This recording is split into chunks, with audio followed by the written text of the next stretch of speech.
Lembaga survei Saiful Mujani Research and Consulting atau SMRC kembali merilis tren elektabilitas 3 bakal calon presiden. Hasilnya, tren elektabilitas Gubernur Jawa Tengah Ganjar Pranowo meningkat, terutama usai deklarasi bakal capres oleh PDI Perjuangan.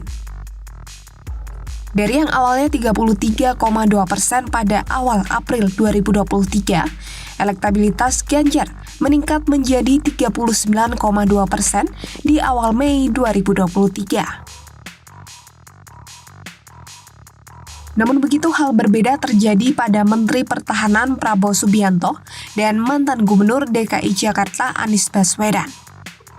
Direktur Riset SMRC Denny Irvani mengatakan bahwa elektabilitas Prabowo cenderung stagnan, sementara Anies justru menurun.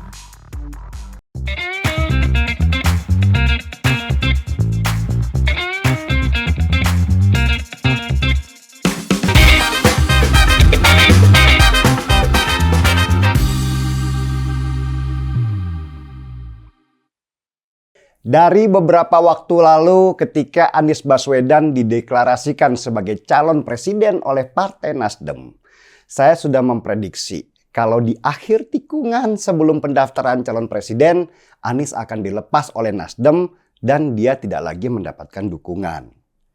Partai-partai seperti Demokrat dan PKS pelan-pelan juga akan melepas Anies dan beralih ke calon lainnya. Dan kelihatannya semakin ke sini, prediksi itu semakin mendekati kenyataan melihat surveinya Anies selalu anjlok di setiap lembaga-lembaga survei yang kredibel mengeluarkan hasil surveinya. Nama Prabowo Subianto yang dulu tenggelam akibat gabung di pemerintahan Jokowi semakin menguat akibat di-endorse langsung oleh Presiden.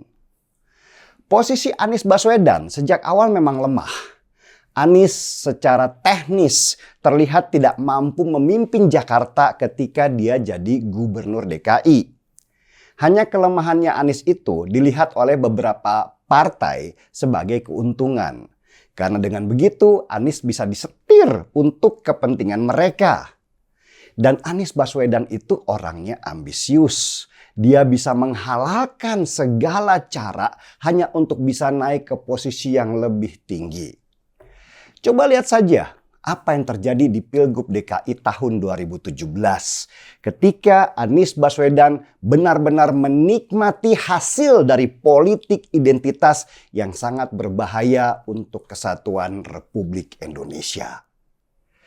Dan yang menarik buat saya, dua dari partai pengusung Anies Baswedan yaitu Demokrat dan PKS adalah partai oposisi yang selama 2 periode tidak mendapatkan jabatan apapun di kabinet. Jadi bisa dibilang dalam sisi finansial itu mereka sedang kekeringan. Nasdem yang selama ini ada di posisi pemerintahan mengajak Demokrat dan PKS untuk bergabung. Maka itu seperti oase buat Demokrat dan PKS yang memang sedang kehausan. Meski sayangnya Nasdem juga pinter. Dia nggak mau tuh dijadikan sapi perah oleh Demokrat dan PKS. Yang dilakukan Nasdem hanya mengeluarkan biaya-biaya safari politik yang menguntungkan elektabilitas partainya saja tanpa pernah melibatkan Demokrat dan PKS. Tapi ternyata kawan, roadshow itu tidak menaikkan elektabilitas Anies Baswedan. Nama Prabowo malah semakin menguat. Anies semakin turun. Prediksi banyak orang, banyak pengamat, kalau sesudah Prabowo gabung di kabinetnya Jokowi, suara pendukung Prabowo di tahun 2019 akan lari ke Anies Baswedan. Itu juga nggak terbukti. Bahkan suara Ganjar Pranowo yang dihajar habis-habisan ketika kasus Piala Dunia U20, itu juga nggak lari ke Anies. Inilah yang membuat kebingungan mereka yang sedang ada di koalisi perubahan menjadi gamang. Narasi perubahan ternyata nggak nyala sama sekali. Karena 80% orang Indonesia puas banget dengan kepemimpinan Jokowi.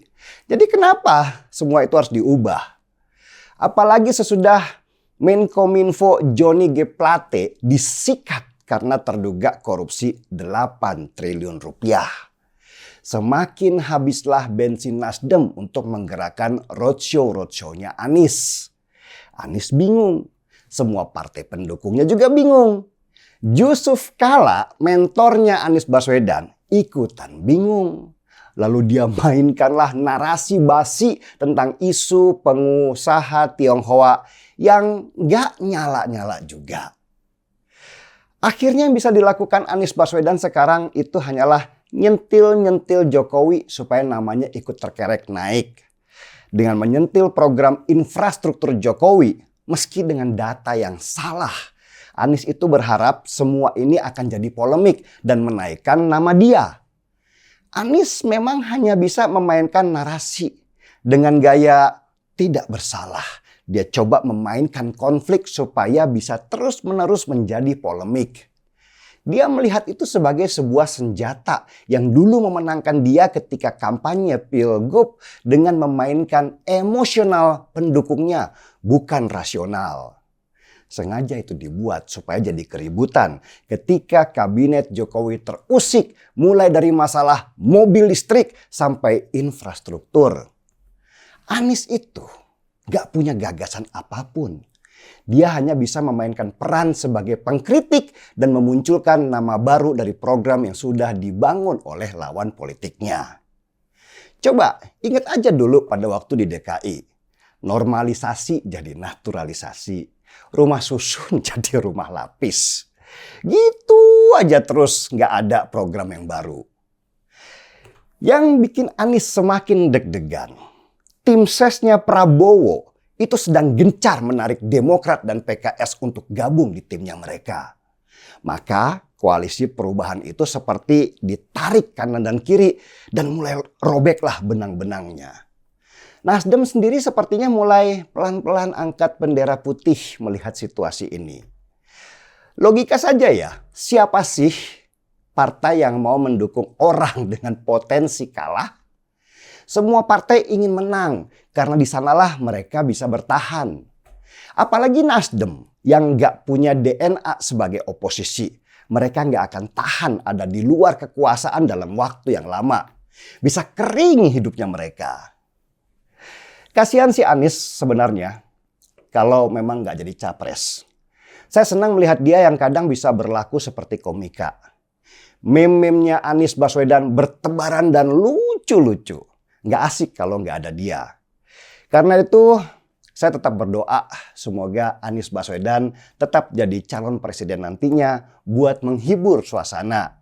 Biar kita bisa ketawa dan melepaskan semua masalah.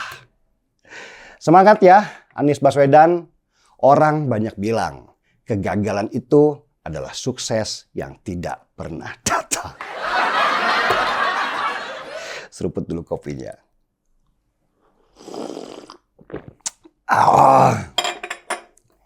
Markibong, mari kita bongkar semua. Saya Denny Sregar, kita di acara Timeline.